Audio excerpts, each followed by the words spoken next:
hidup ini ujian. Dan biasanya kalau orang sudah beriman Allah uji. Al-Ankabut ayat 2. Ahasiban nasu ayutraku ayyaqulu amanna wa hum la yuftanun. Apakah manusia mengira kalau dia sudah beriman dia enggak diuji? Allah uji. Tapi lihat, kalau memang levelnya betul Islam, iman, qanit, sodik benar, diuji, dia akan menjadi orang yang was-sabirina was-sabirat. Dia akan menjadi orang yang sabar. Karena dia tahu ya bahwa pertolongan Allah ini memang butuh waktu. Lawang urusan minta kiblat dikembalikan ke haram saja. Ya, Nabi minta kiblatnya haram, yakni Ka'bah. Nabi butuh 17 bulan untuk berdoa. Kita baru 2 hari udah gak sabar, betul. Bismillahirrahmanirrahim.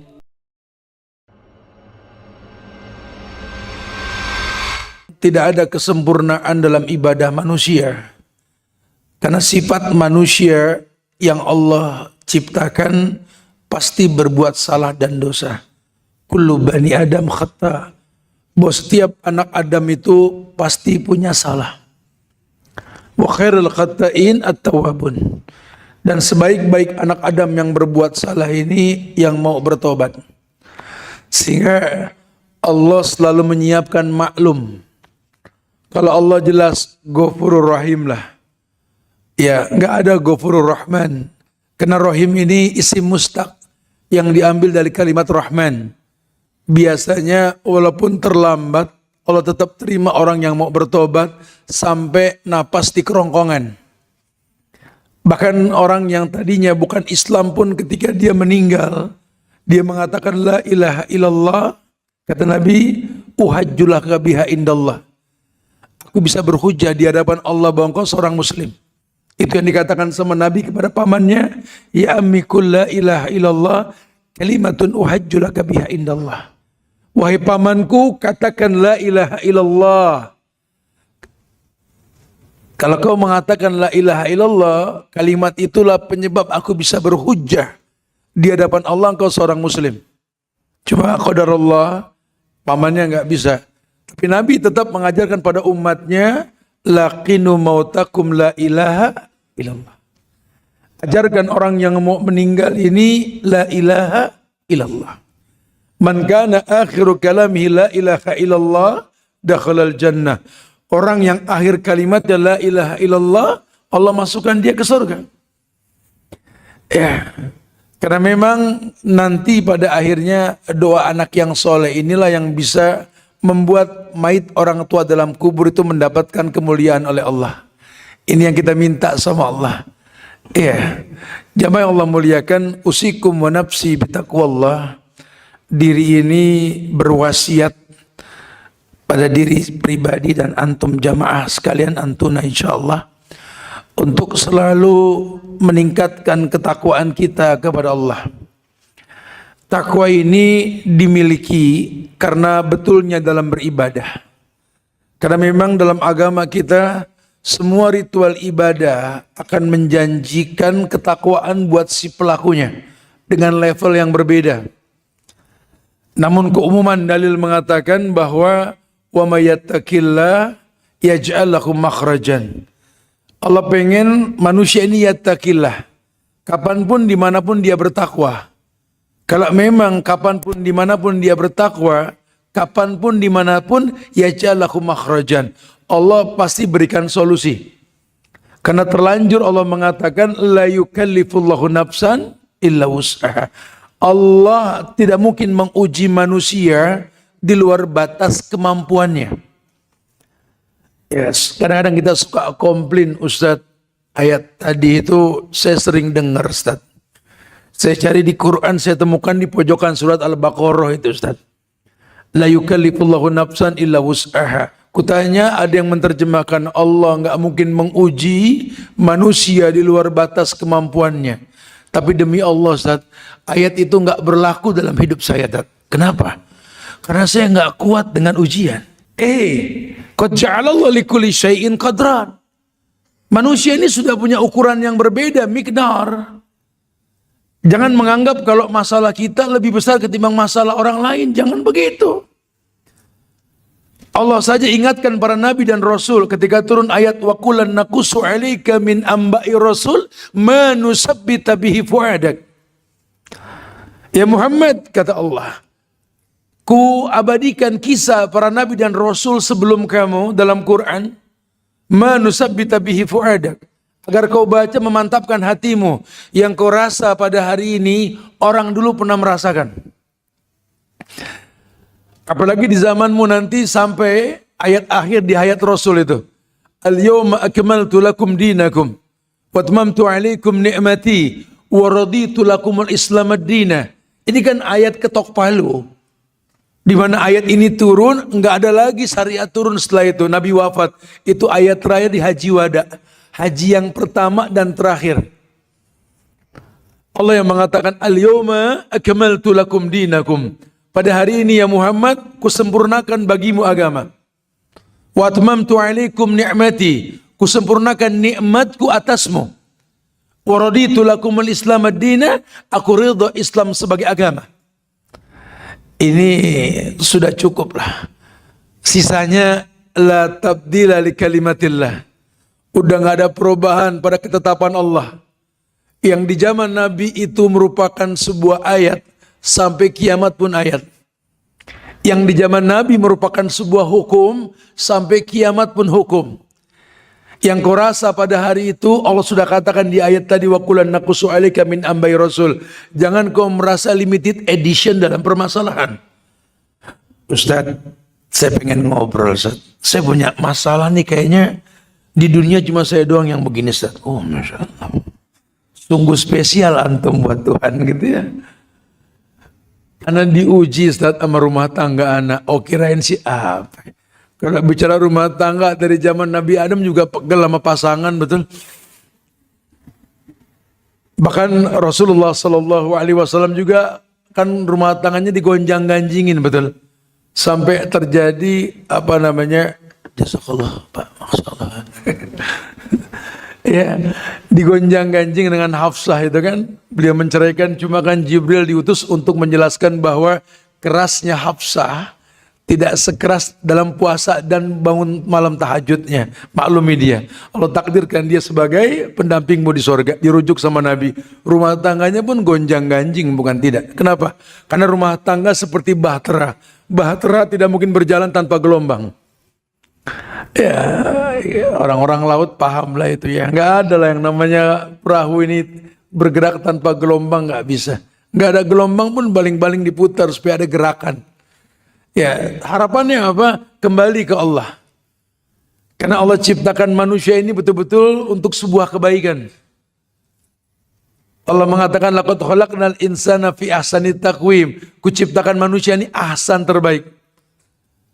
Wa ma khalaqtul jinna wal insa illa liya'budun. Peruntukan sama jin dan manusia tercipta untuk beribadah. Tapi kan ahsanut taqwim milik manusia. Maka manusia bisa berbuat sesuatu yang terbaik dalam bentuk ibadah kepada Allah. Kapan ibadah dikatakan baik? Ketika ibadah dikembalikan kepada syariat. Qala Allah wa qala Rasul wa qala sahabah.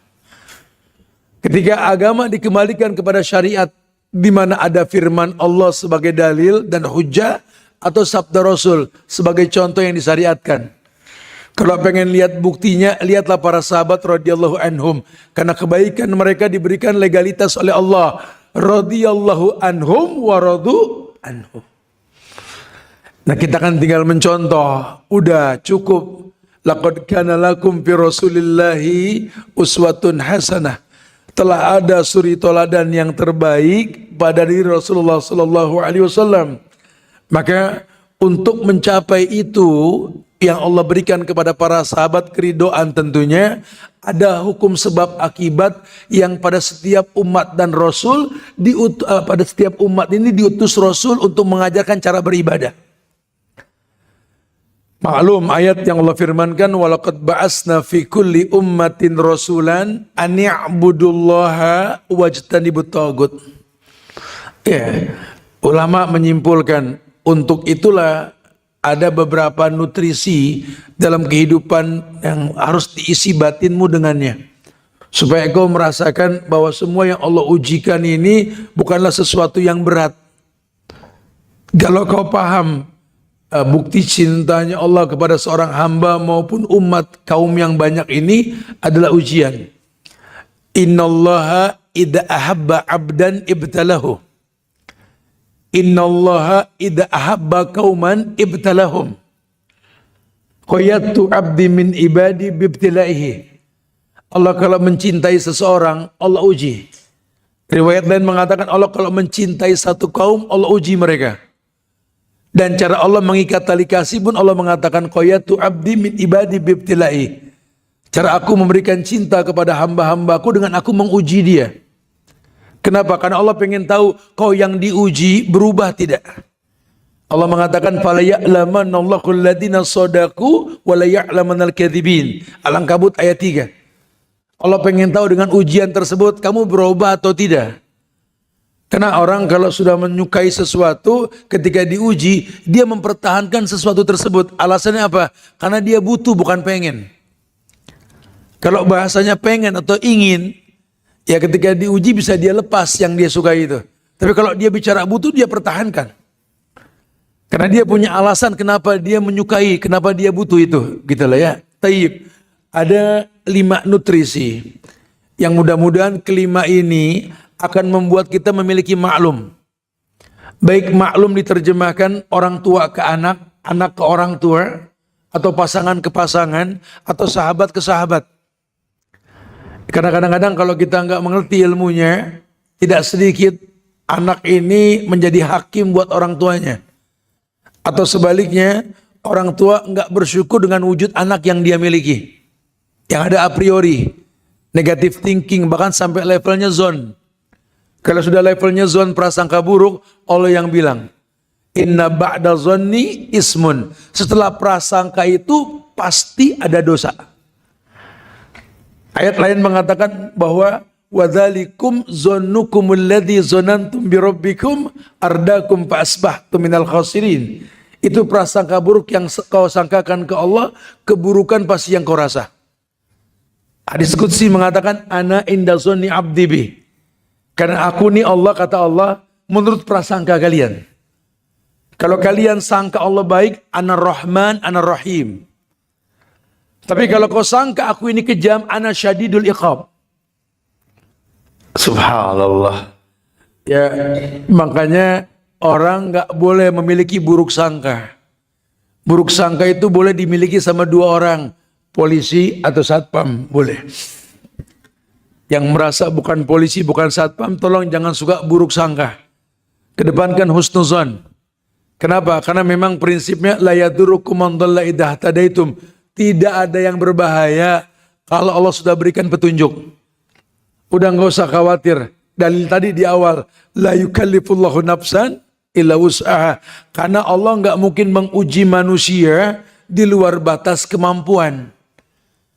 Jadi kalau nanti prakteknya tidak sedikit manusia merasa tidak mampu untuk menghadapi ujian, bukan berkoalisi dengan orang-orang yang diuji lainnya untuk menyalahkan Tuhan. Allah nggak pernah salah. Kalau salah diterjemahkan zolim. Ini haramtu zulma ala nafsi, kata Allah. Sesungguhnya aku mengharamkan kezoliman terjadi dalam diriku. Oleh karena itu, fala tazolamu, jangan kalian saling menzolimi. Mutlak sudah. Allah haramkan kezoliman dalam diri Allah. Nggak ada kezoliman dalam takdir Allah. Sehingga kalau terjadi manusia merasa dizolimi oleh takdir, yang dikritisi kemanusiaannya, bukan takdirnya. Ya, Allah tidak pernah berbuat zolim. Berat terasa hidupmu, wallahi, coba mulai kamu bermuhasabah. Ini perkataan sahabat Umar ibn al-Khattab, hasibu qabla an tuhasabu, wazinu qabla an tuzanu. Kamu hisab dirimu, kamu timbang sendiri amal perbuatanmu sebelum Allah hisab, sebelum Allah timbang. Ada waktu di mana nanti ada yang namanya penimbangan di akhirat nanti. Maka sebelum itu terjadi, timbang sekarang. Bagaimana caranya? Mengembalikan ke hukum asal, bahwa pada setiap ritual itu menjanjikan bekas. Contohnya apa? Kita sholat, bekasnya apa? Tanha anil faksa wal munkar. Harusnya sholat itu mencegah perbuatan keji dan mungkar. Nah kalau kita sholat tetap berbuat keji dan mungkar, jangan diem, muhasabah. Sholat bukan tidak. Allahu Akbar. Sama orang tua ribut. Allahu Akbar. Sama mertua enggak akur. Allahu Akbar. Sama suami ngegas. Kajian di mana-mana. Majlis taklim mana yang dia nggak datengin? Paling sering jadi panitia kajian. Baiknya sama ojol nggak sebaik sama suami sendiri gitu. Kalau mau ojol, ya Allah abang, masya Allah. Lama banget sih macet ya, gitu. Sama laki, subhanallah. Ngaji di mana kalau begitu? Jangan, aduh. Ini kalau urusan kayak begini aja kita nggak bisa letakkan pada tempat, apalagi yang lebih berat lagi nantinya. Jangan. Ya, kita puasa kemarin Ramadan. Kan Allah yang bilang, kutiba alaikumusiyam kama kutiba alal ladina min qablikum la'allakum tattaqun. Dari dulu tuh puasa janji Allah apa? Supaya kalian bertakwa. Kan udah dibilang tadi, orang kalau sudah bertakwa punya 3 senjata dalam hidup. Makhrajan, yusron, dan satu lagi ya ini furqan. Makhrajan ya solusi, wa may yattaqilla yaj'al lahu makhrajan, kan gitu ya. Harusnya orang kalau sudah puasa punya makhrajan. Tumpang tindih masalah yang dia hadapi tetap dia optimis. Ba'dal usri yusra, pasti. Habis susah ada seneng, gitu loh. Seberat-beratnya hidup diumpamakan badai. Aduh, apalagi orang Lampung dekat sama laut. Nggak cukup badai yang kita lihat. Badai pasti berlalu. Masalah ada selesainya. Ya, nggak mungkin lah Allah zolim orang hidupnya bermasalah terus. Ada saatnya Allah istirahat dari masalah lah. Bahkan kalau sampai mendominasi hidup dengan masalah, terdominasi hidup dengan masalah, mayitnya kata Nabi mustarih. Dulu ada 2 mayit yang diusung di hadapan Nabi. Satu mayit yang diusung dibawa ke lubang kubur, kata Nabi mustarih. Ini mayit ini mustarih ini. Orang yang diistirahatkan dari penatnya dunia. Orang baik, dihujat, dicaci, dimaki sama dunia, Allah wafatin, dia lebih senang mati ketimbang hidup. Mustarih, diistirahatkan dari penatnya dunia. Yang satu lagi digotong, mustaroh anhu. Ini nih dunia istirahat dari dia nih. Gitu. Ini mendingan mati nih. Mudah-mudahan kita yang pertama, enggak yang kedua lah. Amin. Insyaallah ya. Ustadz bisa ngomongin yang lain, nggak jangan ngomongin mati gitu ya. Orang pada takut ngomongin mati. Ya harus diomongin supaya nggak kaget. Karena takut nggak takut mati pasti. Ini kita kadang-kadang belajar agama cuma ngomongin mati takut gitu loh. Ya kan ada omongan yang lain gitu loh. Mati itu syarat masuk surga buat orang soleh soleha. Mau gak masuk surga? Mau gak mati? Oh gak. Masbullah, masalah buat loh. Kita ke surga mau naik ojol, ya mati dulu enak. Terserahlah bagaimana awal hidup kita, yang penting endingnya husnul khotimah, betul? Terserahlah siapa kita dulu lah. Kita nggak bisa pilih tempat kita dilahirkan. Kita juga nggak bisa pilih rahim orang yang mengandung kita. Bahkan saripati dari badannya pun di badan kita ayah dan ibu kita nggak bisa pilih. Betul? Kita di lingkungan yang seperti apapun kita nggak bisa pilih. Terserah, itu masa lalu.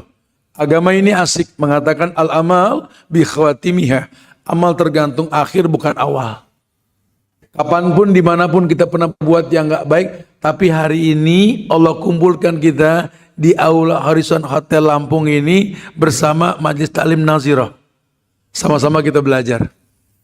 Nih kalau sekarang kiamat, kita mati semua ada di mana? Surga. Masya Allah ya. Udah. Al-amal bi khawatimiha. Amal tergantung akhir bukan awal. Ini semua bahasan kita nih ya. Intinya maklum yang Allah berikan. Bahkan Allah mengatakan, ya ibadi, law dhunubuka ananas sama, atani la tusriku bi syai'an la ataituka maghfiratan mislaha. Wahai hambaku, kata Allah, kalau dosamu kau tumpuk meninggi bak langit yang paling tinggi, kau datang menjumpaiku, memohon ampun, tanpa kau berbuat syirik, ku datangkan ampunan setinggi tumpukan dosa yang kau miliki. Ya ibadi, law ataitani bikrabil ardi khataya, summa laqitani la tusriku bi syai'an la ataituka maghfiratan mislaha. Lagi-lagi maklum Tuhan. Duhai hambaku, hambaku, kata Allah, kalau kau punya dosa seluas langit dan bumi, kau seret berjumpa denganku memohon ampun dari dosa tersebut. Selama kau tak berbuat syirik, ku datangkan ampunan sebesar dosa yang kau bawa itu. Allahu Akbar. Lagi-lagi rasa maklum. Ampunan Allah lebih besar ketimbang dosa yang kita lakukan. Cibiran iblis kepada Adam yang melanggar aturan, menyentuh buah huldi karena bujuk rayu istrinya yang namanya Hawa. Ya, iblis mencemooh, katanya makhluk yang terbaik. Tetap aja berbuat dosa tuh Adam. Allah yang nyaut, iblis, kalau Adam tidak berbuat dosa, hilanglah namaku Al-Ghafur. Dengan Adam berbuat dosa, turunlah syariat yang namanya tobat. Ini indahnya Islam. Indahnya Islam. Selalu ada maklum dari Allah untuk kita. Sampai kapan? Sampai ghargir. Sampai napas di kerongkongan. Makanya untuk mencapai itu ulama bilang, ada beberapa hal yang menjadi suplemen yang mesti dipertahankan dalam hidup diri seseorang. Yang pertama, yakni setiap kita ini mesti mempertahankan dalam hidup kita ini ada nutrisi atau suplemen dalam bentuk stabilisasi iman dan rutinitas amal saleh. Ayo jadikan suplemen lah. Ya, tadi kemarin saya ngobrol-ngobrol di Hotel Cilegon Serang sama ponakan dan teman-teman tim. Saya bilang sama teman-teman, bro, Islam ini cuma butuh kebiasaan. Jangan semua sifatnya dadakan. Anak 7 tahun saja dibiasakan sholat, 3 tahun ke depan dia nggak usah disuruh pun dia pasti sholat. Bahkan dalam agama kita, anak 10 tahun yang dari 7 tahun diajarkan sholat, kalau dia nggak sholat boleh pukul. Padahal anak 10 tahun belum balik. Kalaupun dia nggak sholat nggak dosa. Maksudnya apa? Darbut tarbiyah, pukulan pendidikan. Dijamin dia nggak ninggalin sholat, gitulah. Kenapa? Dibiasakan. Kita yang terbiasa membaca doa sebelum tidur, menjaga diri dari yang namanya kemaksiatan dengan beristighfar tentunya. Kita kalau mau tidur malam itu kan kita baca ayat kursi, kita baca kul huwallah 3 kali, betul. Al-Falaq 3 kali, An-Nas 3 kali. Kita baca surat Al-Muluk 30 ayat, As-Sajadah 30 ayat. Ya Allah Ustaz, kapan tidurnya gitu ya. Berat amat Ustaz. Enggak berat kalau udah dibiasain, enggak berat ya. Kita baca Bismika Allahumma amutu ahya. Kita tidur, miring ke kanan, letakkan tangan di pipi kita. Tidur insya Allah, kita bangun cepat insya Allah. Itu cuma butuh kebiasaan. Bangun pagi sama, sedekah sama. Kalau kita rutinkan, nggak ada yang berat. Lawang kita cuma menjalani takdir yang telah ditakdirkan gitu loh. Dengan kebaikan, Allah jamin kemuliaan yang banyak. Ini stabilisasi iman ini penting banget nih. Makanya di surat Al-Ahzab ayat 35, ya kita nggak tafsirkan karena waktu nggak memungkinkan. Nanti di rumah baca-bacalah. Ada tahapan untuk mencapai yang dijanjikan sama Allah. Adallahu lahum maghfiratan wa ajran azimah. Kalau lihat surat Al-Ahzab ayat 35, itu ada tahapan-tahapan agama seseorang. Sampai level di mana Allah bilang, A'addallahu lahum maghfiratan wa ajran azimah. Allah siapkan ampunan dan balasan yang lebih besar ketimbang kebaikan yang dia lakukan.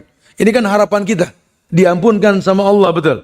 Harapan kita diberikan pahala yang lebih besar ketimbang kebaikan yang kita gugurkan. Lihat ayat tersebut. Innal muslimina wal muslimat wal mu'minina wal mu'minat, wal qanitina wal qanitat, was sadiqina was sadiqat, was sabirina was sabirat, wal khasiina wal khasiat, wal mutasaddiqina wal mutasaddiqat, was shaimina was shaimat, wal hafizina furujahum wal hafizat, wadzakirina Allah katsiran wadzakirat. Baru a'addallahu lahum maghfiratan wa ajran 'azima.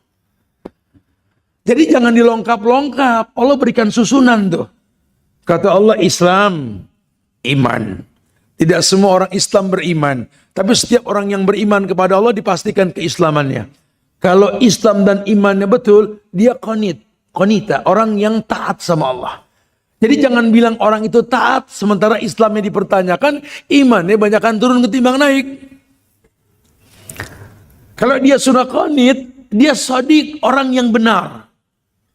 Nggak bisa orang dikatakan benar dalam beragama tanpa ketaatan tuh nggak bisa. Dan dia nggak mungkin taat juga kalau dia nggak Islam dan beriman tadi. Kenapa pada akhirnya dia dikatakan wassadiqina wassadiqat, dia orang yang benar? Karena hidup ini ujian. Dan biasanya kalau orang sudah beriman Allah uji. Al-Ankabut ayat 2. Ahasiban nasu ayutraku ayyakulu amanna wa hum la yuftanun. Apakah manusia mengira kalau dia sudah beriman dia nggak diuji? Allah uji. Tapi lihat, kalau memang levelnya betul Islam, iman, qanit, shadiq benar, diuji, dia akan menjadi orang yang was-sabirina was-sabirat. Dia akan menjadi orang yang sabar karena dia tahu ya bahwa pertolongan Allah ini memang butuh waktu. Lawang urusan minta kiblat dikembalikan ke haram saja. Ya, Nabi minta kiblatnya haram, yakni Ka'bah. Nabi butuh 17 bulan untuk berdoa. Kita baru 2 hari udah gak sabar, betul. Makanya dalam Mustadrak Al-Hakim, Nabi pernah mengatakan bahwa yustajabu lil abdi, semua doa hamba itu yustajab, pasti dijawab sama Allah. Kecuali 3, malam yadu bi ismin, doa untuk yang namanya dosa, aqati rahim, atau mutus silaturahim. Ini nggak bakal dijawab sama Allah. Awil istijal, yang ketiga, yang tergopoh-gopoh. Sahabat tanya, mal istijal ya Rasulullah, apa tuh tergopoh-gopoh? Nabi mengatakan, yaqulul abdu qad da'autu falam ara yastajibu li. Yang dikatakan tergopoh-gopoh dalam doa yang gak bakal Allah jawab doanya apa? Seorang hamba berkata, aku telah berdoa, tapi tak kulihat jawaban Tuhan. Haram. Udah Ustaz, kalau bicara doa mas sering Tat, banyakan saya mau Ustaz, itu loh. Apalagi yang namanya sholat, Tat, ya Allah Ustaz. Kalau iman aneh lagi stabil, Tat, sampai capek sholat apa lagi? Iman lagi bagus nih. Sholatnya sampai innaka hamidum majid. Assalamualaikum. Sholat apa lagi ya? Gitu loh. Lagi stabil imannya bro, lagi stabil ya. Tapi kalau iman lagi turun, muazin disalahin. Allahu Akbar, Allahu Akbar. Ajan apa lagi nih? Ajan apa lagi subuh? Ajan apa lagi? Lo kadang-kadang sholat subuh bareng duha sih susah. Ya. Dia menjadi orang yang wassabirina wassabirat, orang yang sabar.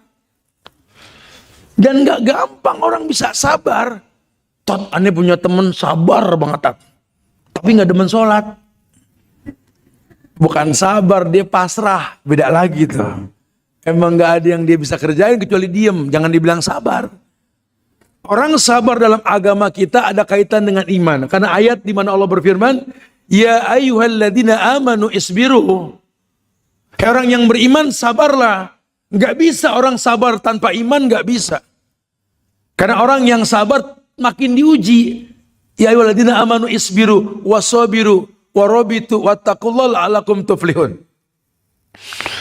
Ya, betul-betul dipahami dengan ilmu. Nah, kalau dia sudah sabar, sabar itulah yang mendatangkan kekhusyuan.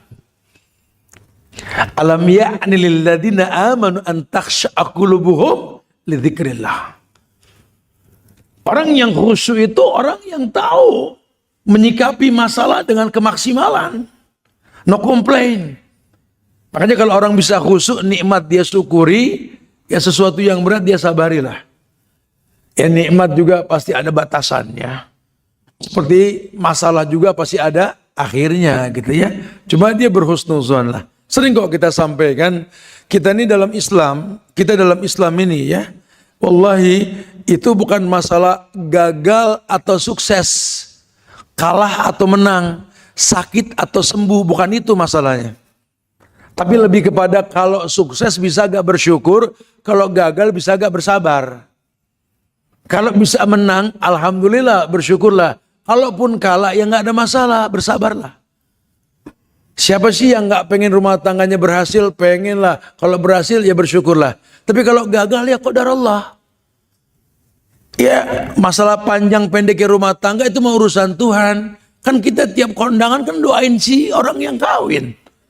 Orang kalau habis ijab kabul didoain apa? Barakallahu lak wa baraka alaik wa jama bainakuma fi khairin. Oh, saya kira doa makan tuh Ustaz. Bukan aja. Akan mulu sih herannya. Doa itu barakallahu lak, keberkahan lak milikmu. Wa baraka alaik, dilimpahkan berkah atasmu. Wa jama'a bainakuma fi khairin, Allah kumpulkan kalian dalam kebaikan. Ada gak kata panjang jodoh biar awet? Ya ada. Banyak anak? Ya ada. Allah hanya mendoakan berkah. Nah berkah ini yang mukodimahnya ilmu. Allah akan berikan ilmu, makanya dengan sabar dia bisa khusyuk. Di level yang ke-6 surat Al-Ahzab ayat 35 tadi.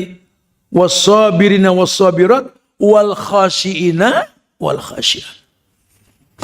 Kalau dia sudah khusyuk, dia tahu. Dia bisa tenang dalam berpikir. Kenapa? Tatma'inu qulubuhum. Batinnya tenang. Kalau dia sudah tenang, timbulnya apa? Dia jadi orang yang gemar mengantisipasi masalah yang berat. Dengan bahasa Allah, bahwa yang namanya sedekah ini kata Nabi, mana qasad shadaqatum mimalin, tidak kurang harta karena sedekah. Ma'anfaqtu min syai'in fahuwa yukhlifuh. Apapun yang kalian sedekahkan oleh yang bakal ganti. As-shadaqatu tudiul bala. Tapi kalaupun sampai dia nggak bisa bersedekah, solusinya apa? Berpuasa. Karena target dia efek ujian, bukan ujiannya. Kalau ujian kita nggak bisa pilih. Kita nggak bisa pilih ujian. Ujian dikembalikan itu haknya Allah. Cuma efek ujian. Bisa gak dengan ujian yang nikmat tadi kita bersyukur, yang gak asik kita bersabar. Makanya dia berpikir tentang masalah puasa. Was-shaimina was-shaimat, orang yang berpuasa, orang yang bisa kontrol diri. Efek puasa apa? Wal hafizina furujahum wal hafizat, orang yang bisa menjaga diri, menjaga kemaluannya. Yang otomatis wa dzakirinallaha katsiran wa dzakirat, orang yang gampang ingat Allah, laki maupun perempuan. Dimanapun, kapanpun menjadi ulil albab. Kalau dia sudah mengingat Allah dimanapun dia berada, Nabi yang ngomong, ihfazillah, yahfazuk. Ihfazillah, tajidhu tujahak. Jagalah Allah, Allah bakal jaga kamu. Ihris ala ma yanfa'uk wasta'in billah, wala ta'jaz. Ini rakus yang diperbolehkan. Ihris ala ma yanfa'uk. Yang rakus berbuat sesuatu yang mendatangkan manfaat. Wasta'in billah, minta tolong sama Allah. Wala ta'jaz, jangan kayak ajuz, lemah kayak orang tua. La ta'jaz fid du'a, jangan lemah dalam doa. Fa innahu la yahliku anid du'a ahadun, karena tidak ada orang yang musnah karena doa, tidak ada orang yang musnah karena ibadah. Bahkan Allah yang menjamin kemuliaan orang yang beribadah. Dialah kekasih Allah. Kekasih Allah yang istiqomah di atas syariat. Dia menjadi orang yang terjaga oleh Allah. Bahkan Allah mengatakan, man adali waliyan faqad adzantu bil harbi. Siapa yang menyakiti kekasihku berarti perang melawan aku, kata Allah. Enggak main-main. Ya, sehingga kekasih Allah enggak pernah takut, seperti ayat yang Allah firmankan. Innal ladzina qalu rabbuna Allah tsumma istaqamu tatanazzalu alaihimul malaikah alla takhafu wa la tahzanu wa abshiru bil jannati allati kuntum tu'adun. Orang yang berkata Rabbunallah, bukan ilahanallah tapi Rabbunallah. Kenapa Rabbunallah? Dia muhasabah. Rabba ya Rubu itu nama Allah yang mencipta dengan proses. Orang yang mengatakan Rabbunallah, kenapa? Dia tahu proses dalam hidup dan dia ridho. Raditu billahi Rabba. Aku ridho Allah sebagai Rabb. Ada proses tadi. Masa lalu kita yang buruk, hari ini kita kumpul untuk kajian bareng. Raditu billahi Rabba. Aku ridho dengan proses itu semua ya Allah. Lihat. Qalu Rabbunallah. Sumastaqamu. Kemudian dia beristiqamah. Sekali dia katakan Rabbunallah. Sekali dia katakan la ilaha illallah, dia istiqamah. Istiqamah itu asata qaimah, meminta kemantapan hati dari Allah. Allah turunkan malaikat. Malaikat kasih ke mereka. La takhafu, bikin mereka jangan takut. Wala tahzanu, katakan jangan sedih. Kujamin enggak ada kesedihan buat para kekasih Allah. Wa abshiru bil jannati allati kuntum tu'adun. Berikan kabar gembira kepada hambaku itu tentang surga. Allahu akbar. Ya. Jaminan a'addallahu lahum maghfiratan wa ajran azimah. Kata Ibnu Katsir, ajran azimah ini surga yang dimuliakan oleh Allah buat orang-orang yang saleh. Berarti yang pertama, kalau kita pengen mencapai itu, milikilah suplemen nutrisi yang bisa menstabilkan iman dan merutinkan amal soleh. Kita yang mesti paham dalam masalah ini. Ya, kenapa? Karena Allah sudah janji hayatan thayyibah, kehidupan yang baik dia akan datang. Lihat An-Nahl ayat 97. Allah janji hayatan thayyibahnya nggak pakai alif lam, berarti umum sifatnya. Semua kehidupan baik yang tiap orang beda kondisinya akan Allah berikan. Asal apa? Amila solihan min dzakarin au unsa.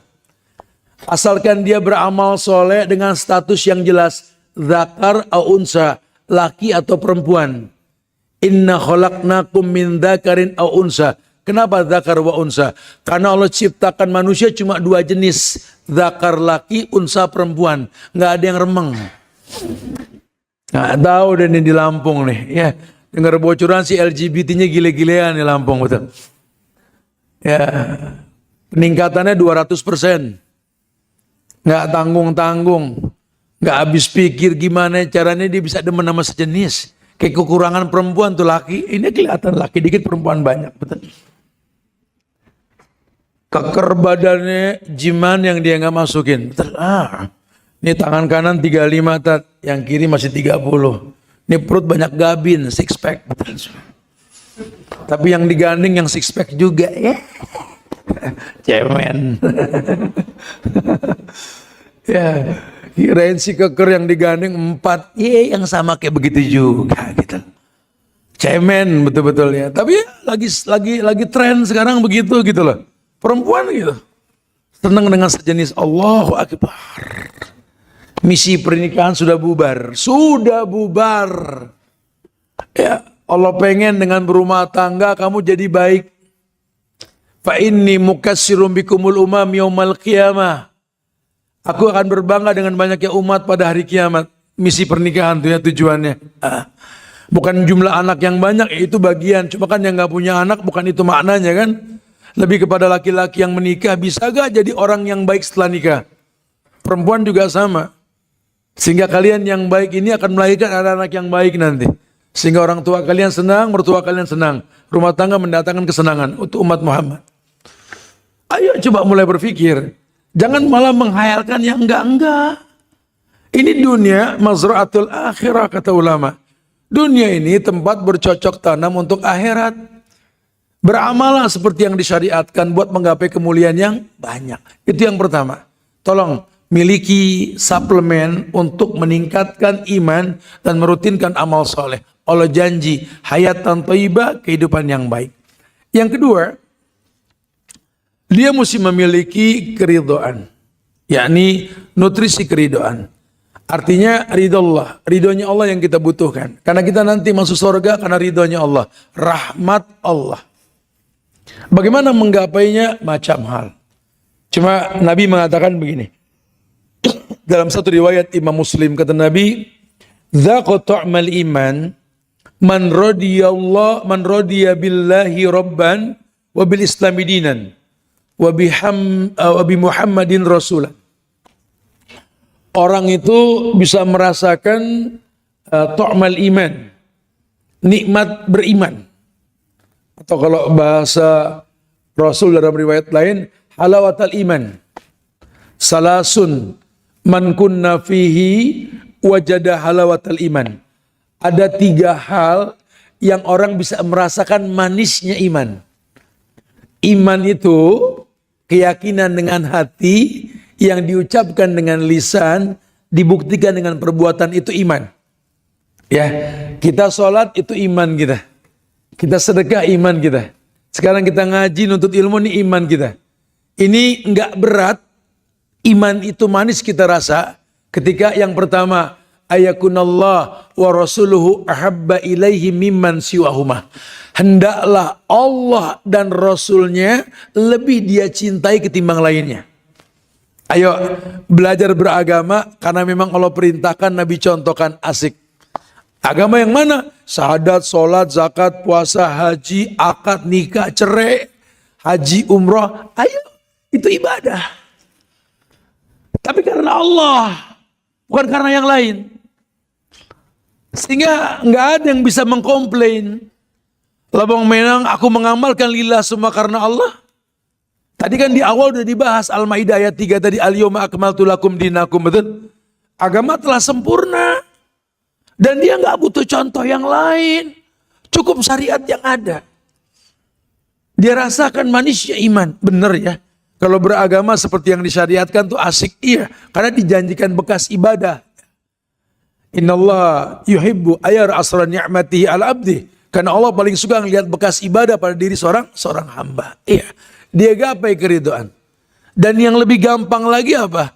Ya ini yang masih punya orang tua. Khususnya ini orang laki deh.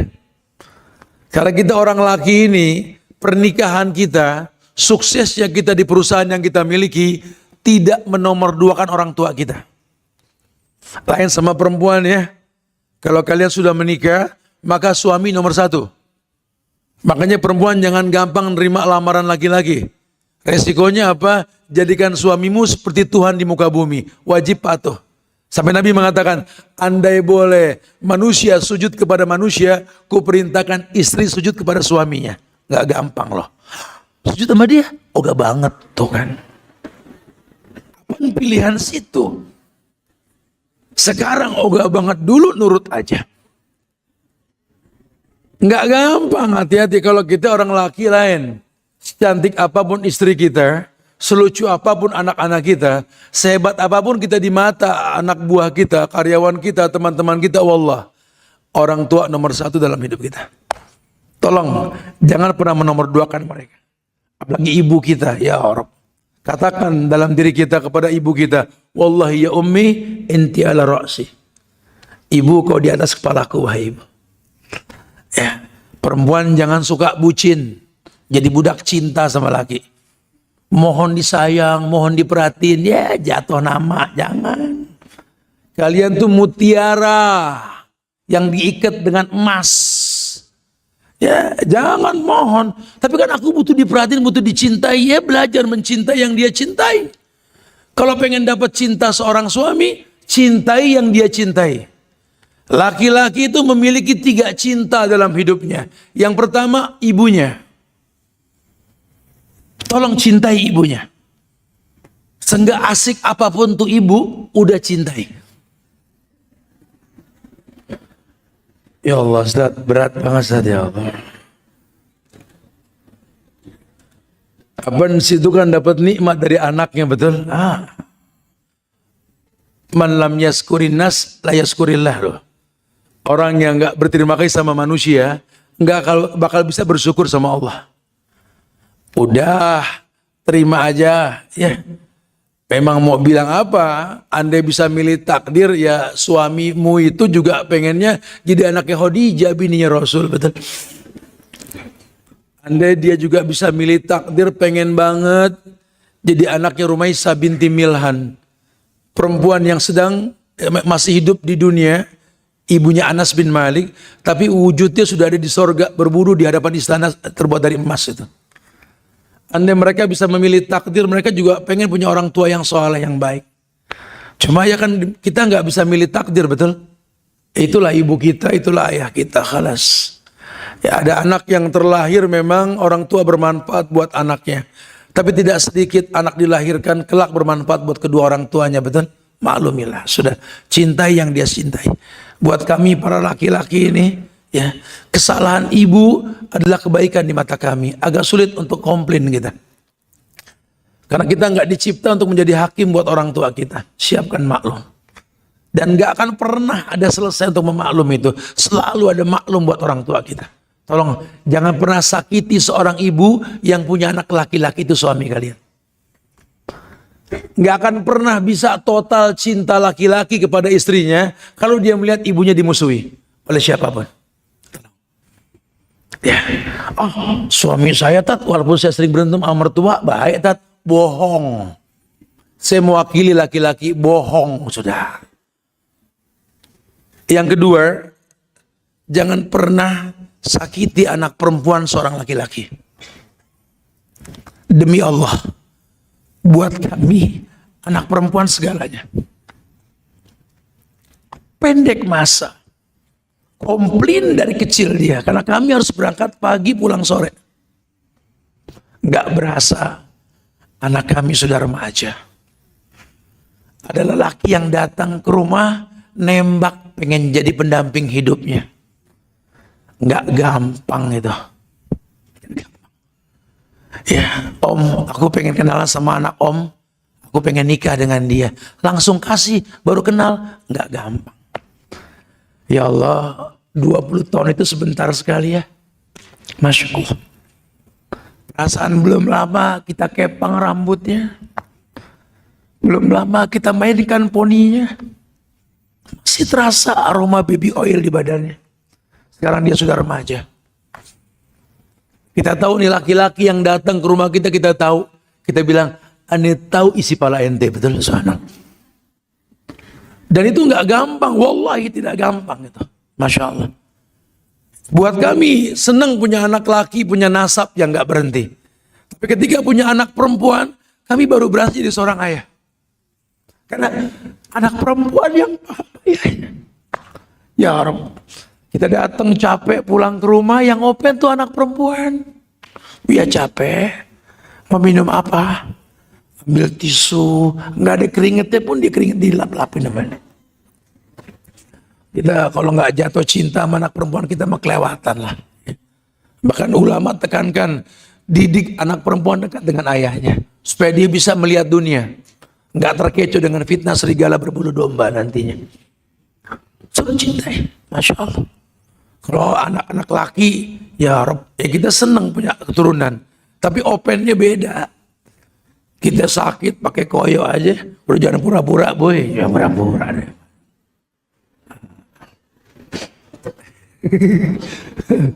Anak perempuan lain lah rasanya. Makanya saya suka bilang sama orang-orang laki, kalau nanti anak mau nikah, tolong khutbah nikah itu biar ayahnya sendiri.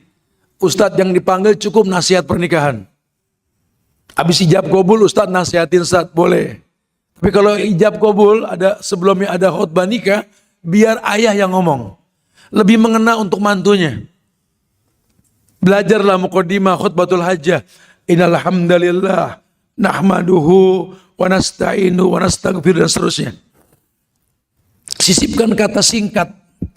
Duhai lelaki di hadapanku, sebentar lagi terjadi ijab kabul di antara kita. Ketika kau berkata, saya terima nikahnya fulana binti fulan dengan mas kawin seperti yang disebutkan dibayar tunai sah, kau ambil dari pundakku, tanggung jawab pindah ke pundakmu. Sekarang dia adalah di bawah penguasaanmu, halal semua untukmu. Tapi aku hanya sekedar mengingatkan, aku tidak kenal kamu, kamu berkenal dengan dia. Cuma aku yakin kamu orang yang saleh. Alasannya apa? Anak ini kubesarkan dengan cara yang benar, menjadi perempuan yang solehah. Wanita yang soleh ini hanya untuk laki-laki yang soleh. Aku berhusnuzon karena dia untukmu. Jangan kau berikan yang syubhat, apalagi yang haram. Jangan kau pendekkan kerudungnya. Tolong, kau menikahi anak manusia, tulang rusuk yang bengkok, yang kalau dipaksakan lurus pasti patah. Siapkan maklum untuknya. Terus kau siapkan maklum. Tapi kalau kau lelah menyiapkan maklum untuknya, jangan kau sia-siakan dia. Kembalikan dia kepada kami. Aku ayahnya. Selalu menyiapkan maklum buat dia. Jaga dia untukku. Subhanallah. Wow. Kata si mantu, nggak bisa macam-macam dah kalau begini. Ini bapak bukan kaleng-kaleng nih kalau begini. Tolong ya, jangan bentak anak perempuan di hadapan ayahnya. Seoles kebencian untuk istri yang membentak anaknya. Oh, suami saya enggak, Tat. Saya sering ngomel sama anak perempuan, dia makin dekat. Bohong. Saya mewakili laki-laki, bohong. Sudah. Ya, kebayang. Mutiara hati kita dicemooh oleh orang lain. Dan yang ketiga, ya muliakan rumah yang dibuatkan untukmu.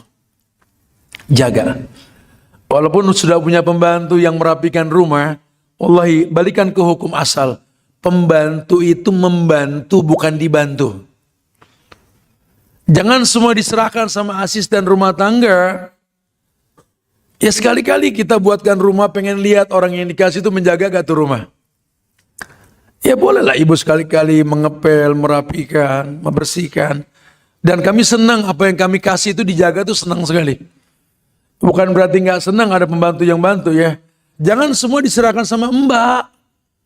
Lawang rumah buat situ kok mbak yang ngerawat tuh rumah. Sampai-sampai nggak sempet ngapa-ngapain sih ibu. Mbak yang masak, mbak yang bikin kopi, suami sakit, mbak yang repot beli obat ke apotik, baju mbak yang neriskain. Nanya apa-apa, tanya mbak, suruh kawin sama mbak aja kalau gitu loh. Ibu ngapain di rumah? Scroll doang di pojokan kamar. Orang-orangan toko dengerin ya, subhanallah. Kalian dinikahi itu untuk melayani gitu loh. Dijaga, dicukupi, difasilitasi untuk melayani gitu loh.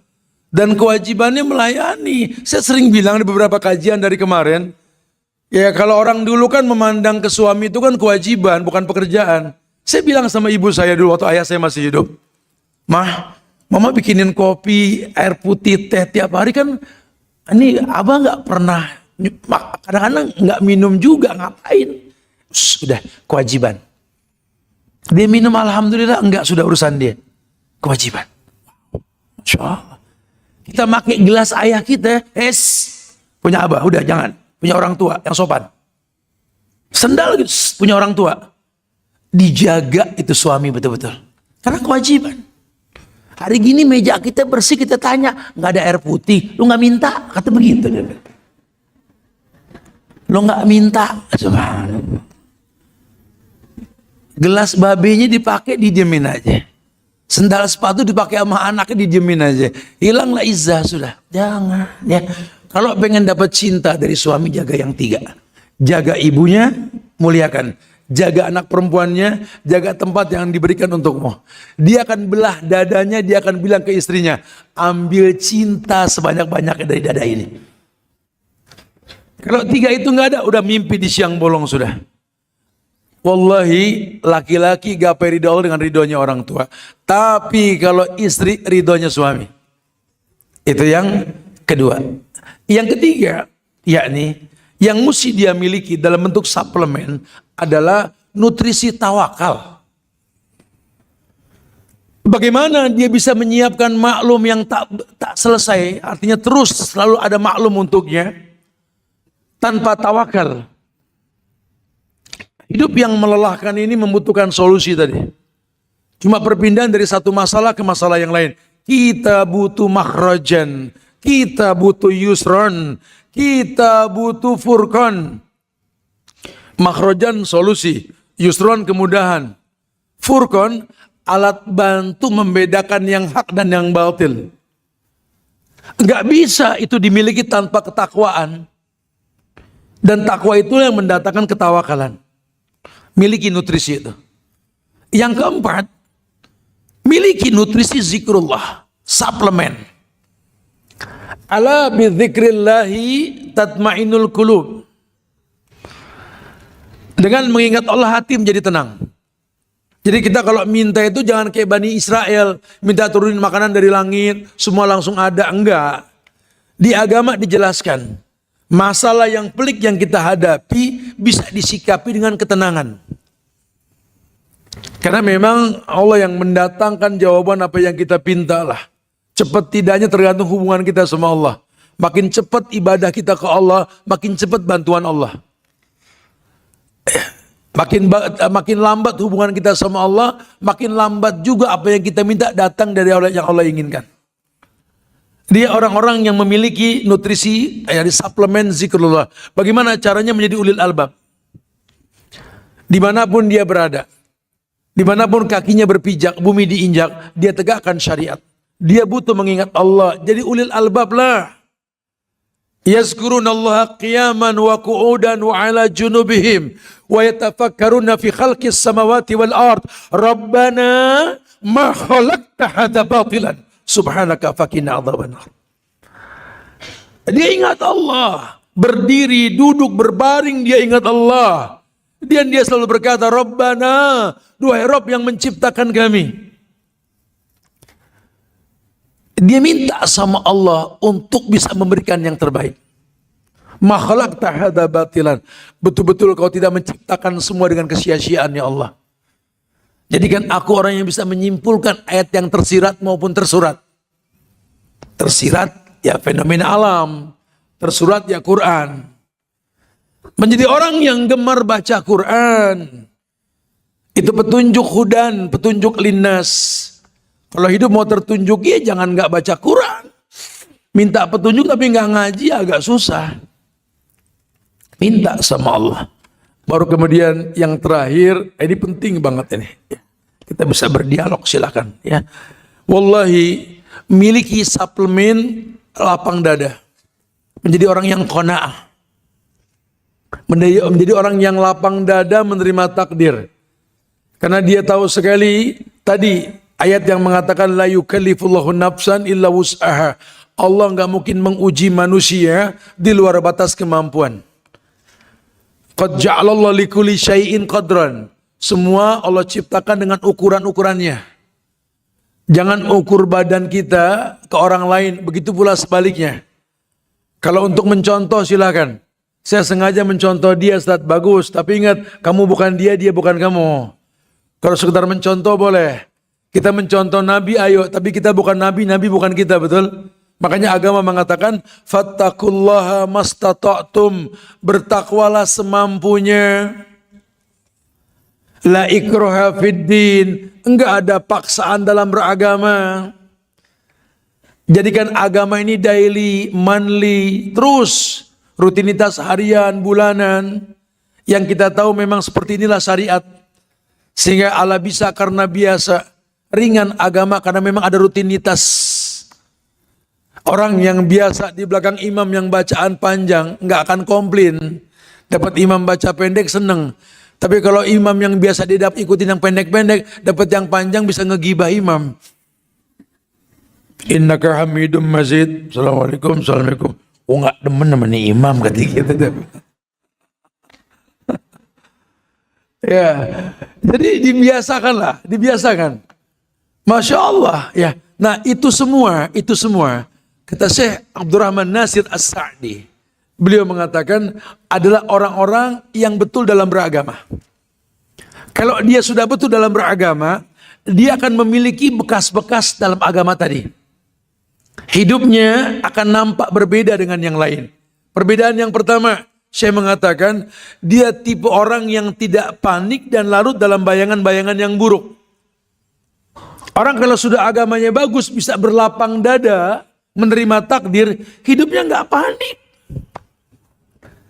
hidupnya nggak ada khawatir, ya manusiawi, cemas kadang ada, dia buru-buru beristighfar, karena dia berhusnuzon, dia punya Allah yang nggak mungkin zalim, dia punya Allah yang nggak mungkin zalim, sehingga dia berhusnuzon, la yukallifullahu nafsan illa wus'aha tadi, udah.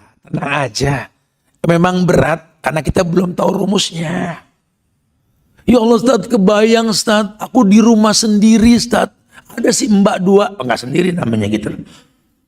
Mana anak ya Allah Ustaz, berat Ustaz, berat gitu ya.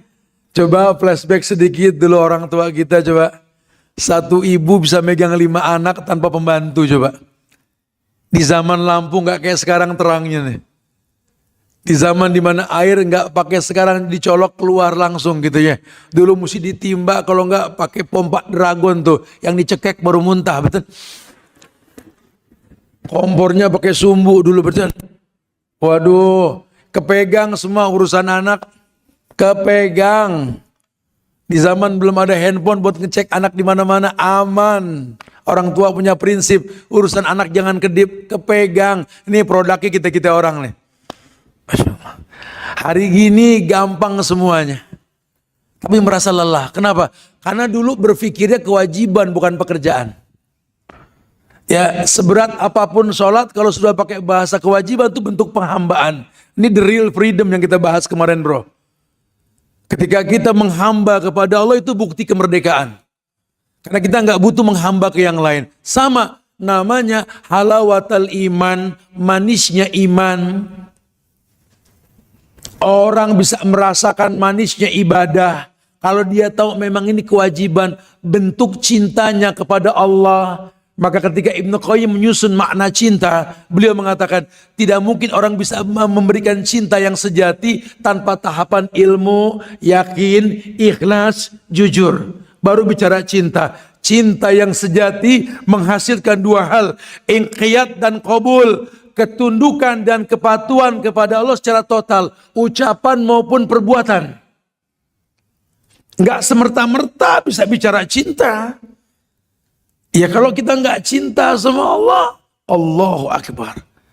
Banting tulang kita tiap hari laki-laki. Enggak hitung-hitungan badan sama keadaan, betul. Berangkat pagi pulang sore kita. Dapat mingguan, dapat bulanan kita bagi-bagi sama orang rumah. Habis lagi, nyari lagi, habis lagi. Enggak ada masalah. Karena kewajiban. Enggak ada laki-laki kapok datat, dihabisin tiap bulan. Enggak ada begitu. Karena kewajiban.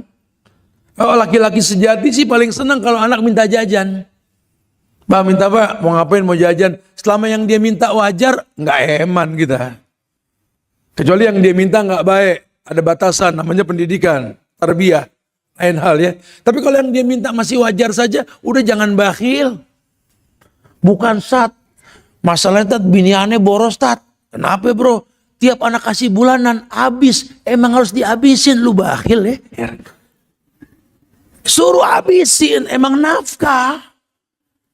Hadiah di luar nafkah. Kalau nafkah mah habisin bu, jangan ditahan-tahan. Sisanya sunnah. Tinggal hadiah di luar nafkah. Kata ibu-ibu, cakep nih kajiannya, bagus nih. Panitia bisa potong kan ya katanya. Buat status katanya di WA. Habis ini kita di demo sama laki-laki. Ya lo tat kajiannya begini katanya. Enggak, rumusnya emang begitu bu. Allah mengatakan, nahnu narzukukum wa iyahum. Kami kasih rizki sama kamu buat mereka. Makin banyak mereka yang kamu kasih, makin tajir ente. Karena kaya itu bukan karena pinter, bukan karena bisa memanage uang, bukan. Karena ketitipan. Allah percaya titipin sesuatu yang melalui kita sampai mata rantai kehidupan. Lihat, agama ini asik banget. Unfik. Infakkan, Allah infakkan kamu. Dia nggak bakal panik, nggak bakal larut dalam kekhawatiran. Yang kedua, dia menjadi orang yang akan sibuk untuk berpikir akan aktivitas yang di dalamnya mengandung ilmu yang bermanfaat. Ternyata asik juga ya. Kita kalau hidup dengan ilmu tuh asik. Wajar aja kalau Imam Bukhari bilang, al-ilmu qabla al-qaul wal amal. Berilmu sebelum berkata dan beramal. Betul. Waduh, kalau kita nggak pakai ilmu, nggak ada bekas di ibadah. Iya, maka dia akan fokus. Dan yang terpenting apa kata Ibnu Qayyim? Kata si Abdurrahman Nathir Sa'di, dia bisa menjadi orang yang memusatkan pikiran untuk melakukan aktivitas pada hari ini tanpa dihantui oleh pikiran di masa lalu atau kesedihan di pikiran di masa depan atau kesedihan di masa lalu. Dia menjadi orang yang fokus. Oh enggak, pokoknya yang anak tahu, anak telah bertobat, anak pengen fokus. Sehingga kesedihan di masa lalu ini enggak mengganggu dia. Atau kekhawatiran dia akan datang. Anak yakin dia akan datang pasti baik. An-Nahl 97 tadi, Allah mengatakan, falanuhyiyannahu hayatan thayyibah. Aku akan berikan kehidupan yang baik, dia akan datang. Asalkan hari ini, amila solihan, min dzakarin aw unsa, wa huwa mu'min. Asal pada hari ini dia berbuat amalan yang soleh. Memperjelas status, lakikah dia, perempuankah dia. Dengan ilmu yang dikedepankan, Allah janji, ada kehidupan baik yang akan datang.